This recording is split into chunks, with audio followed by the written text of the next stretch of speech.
Choix qui peut être un peu déroutant et surtout un peu décourageant.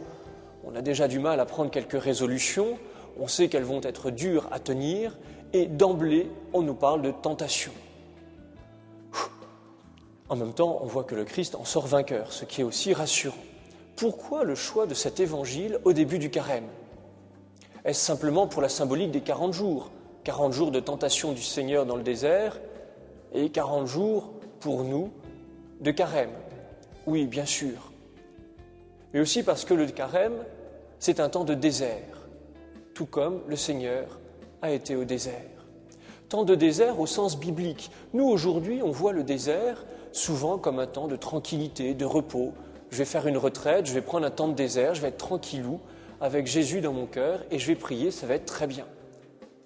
Et on voit dans la Bible, et c'est ce qui se passe pour le Seigneur, quand il est au désert, il est harassé, tenté par le malin. Le combat se joue au désert, le désert est le lieu du combat.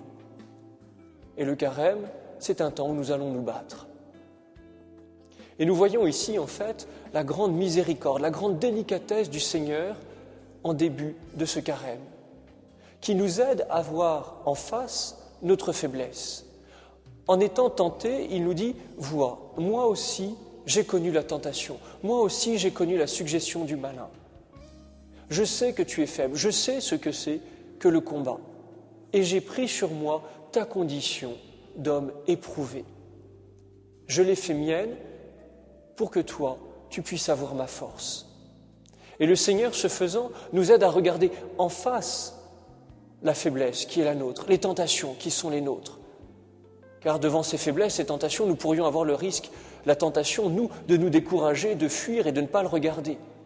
Or, pour que le Seigneur puisse faire miséricorde, pour que son cœur puisse être ému par la misère, puisque telle est l'étymologie de miséricorde, pour que le cœur puisse être ému par la misère, encore faut-il qu'il y ait misère, encore faut-il que nous puissions voir en face la misère et la faiblesse.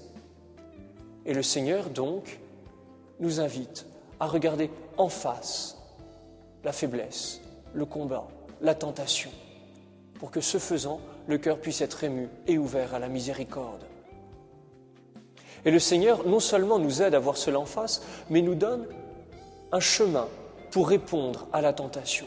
Nous voyons que lorsqu'il est tenté par le malin, il ne cherche pas à débattre avec lui comme Ève s'est battue, à essayer de répondre au malin en se plaçant sur son terrain, mais le Seigneur répond en invoquant la parole de Dieu.